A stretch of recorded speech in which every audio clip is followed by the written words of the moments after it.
Gotham, Season 2, Episode 7, Mommy's Little Monster.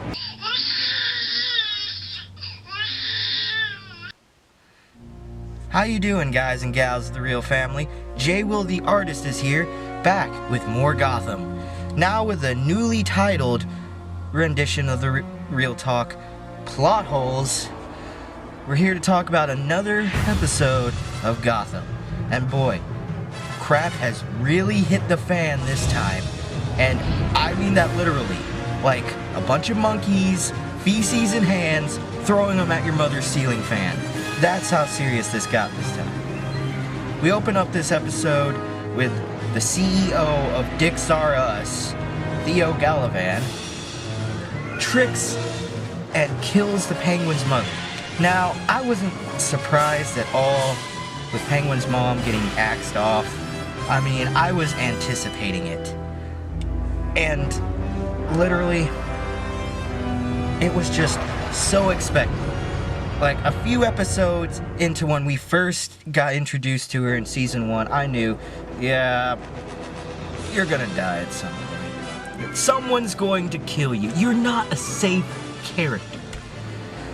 And sure enough, in Season 2, Theo Galavan goes, well, she served her purpose. Well, not subtle at all. Sure enough, when she's hugging Penguin and stuff, and we can just see her face, I know, yeah, you're gonna get stabbed or shot in the back in 3, 2, 1.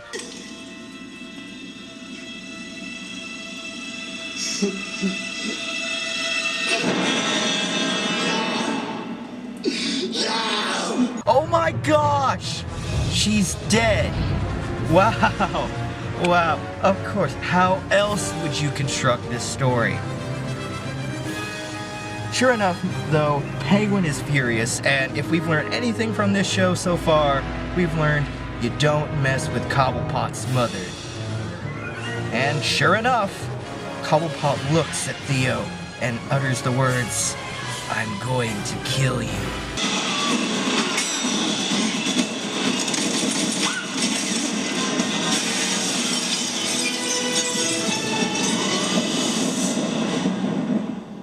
Before escaping. And sure enough, that's mainly what this episode is based around, is Penguin trying to get revenge and killing Theo off.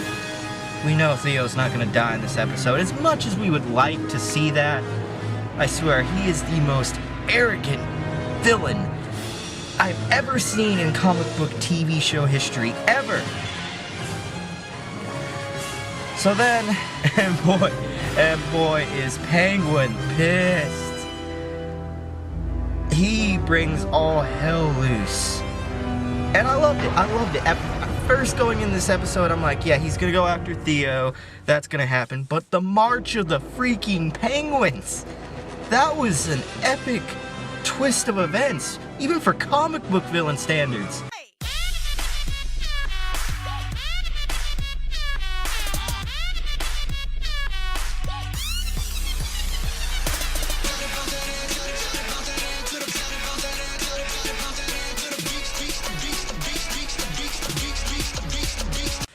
It was awesome seeing a bunch of Penguin lookalikes breaking into a rich people's gathering, gunning people down. It was awesome, for the most part. Yeah, Penguin didn't get to kill Theo, but at least Commissioner Gordon finally realized what a monster Theo Galavan is. Can't really say the same thing for Bruce Wayne, but we're getting there. Another part of this episode that was enjoyable was the Riddler, aka Edward Nygma, or vice versa. If you recall, Edward Nygma killed the love of his life, Kristen Kringle. Accidentally, of course, but however, the twist of events, his somehow alter ego of himself took over his body while he was sleeping, chopped up his dead girlfriend, stowed away her body parts in the GCPD, and has left riddles for himself to figure out where his dead girlfriend lies. This could be a movie in itself. I admit the payoff was just slightly underwhelming. Like at first, I was getting kind of amped up when we saw Kristen's hand in the vending machine. It was like, oh my gosh. Instead of full of schmaltz, don't walk the right baby. She's sweet, the fuck she's sweet. As closest to the farm, and sweetheart to me. Did he literally just cut his dead girlfriend up into pieces and hid her body parts all over the police station? First of all, if that's the case, this is the worst police station with the least amount of security ever. Then again, it is Gotham.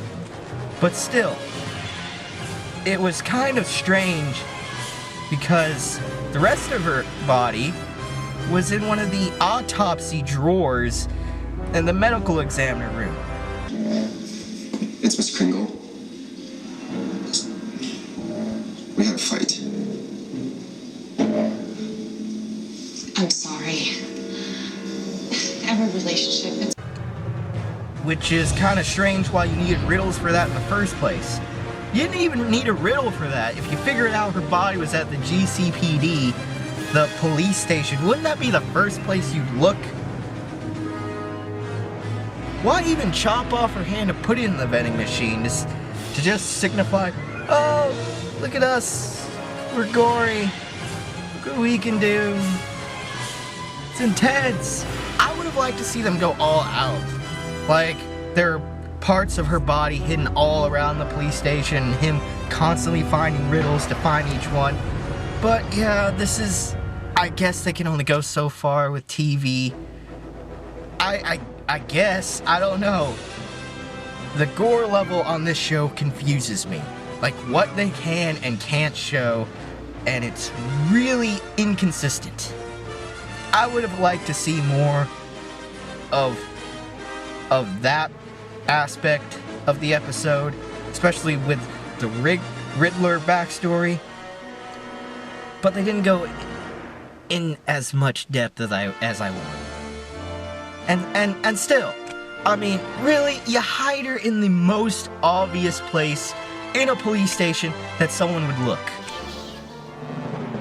I mean, seriously. And as much as I buy the actual autopsy woman coming in there and not expecting anything suspicious at all, Nigma's swaying and stuff, and just looking over a body is like, shouldn't she know what bodies are there, what's not? Especially when one of them has a big red question mark on one of the tags. Hello? How did you get your job? You are a psychiatric professional to be able to tell when someone is mentally insane, and yet you can't even tell when there's a mentally disturbed person who chops up dead people right in fucking front of you.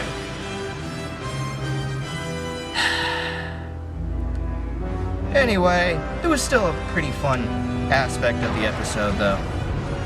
Now, on to the top. Biggest craps hit the fan part of the episode. Selena Kyle finally meets Silver St. Cloud. Oh, we've been waiting for this ever since the season started. And they don't wait to pay off. well, it's just us for us. Let me give you a little advice. You come around here again, that'd be bad. For you? Who the hell are you? And where's his friend? His only friend.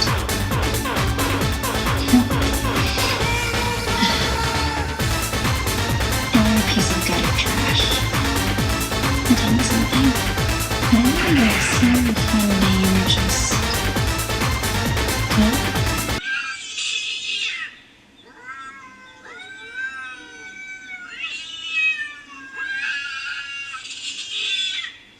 Yeah, it's cliche, and you were probably expecting that the minute that Silver and Selena meet, Silver threatens the heck out of Selena, telling, You better. I am Bruce's only friend. And you're just trash. Oh! How many of you were just waiting for Selena to just claw her eyes out and just kill her right there in Wayne Manor? That would have made this the best episode in TV show history. Of course they didn't do that.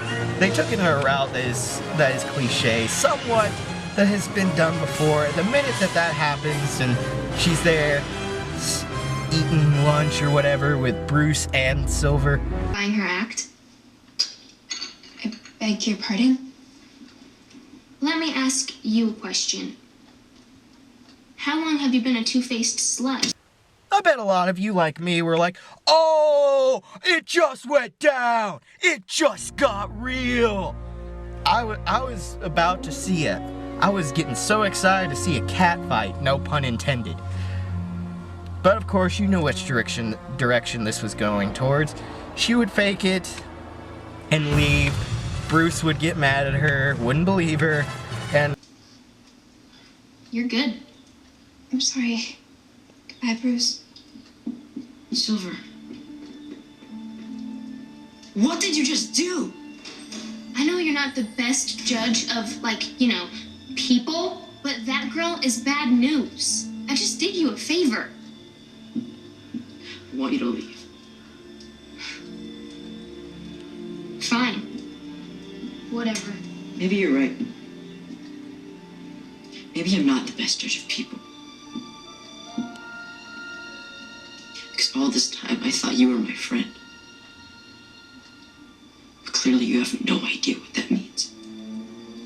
we're like, we're going this direction. Oh gosh, dang it. Really?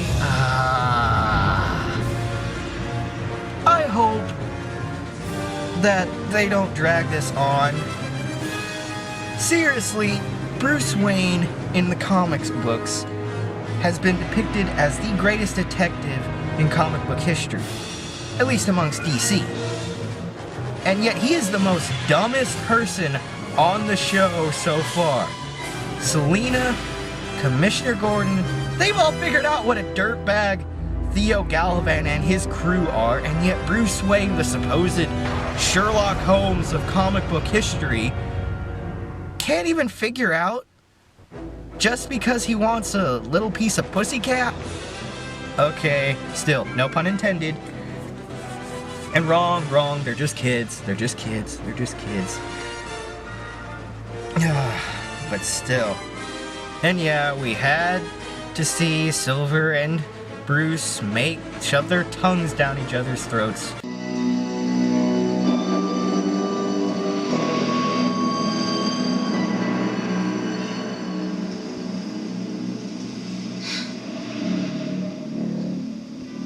With Selena watching out the window and stuff, and her in jealousy.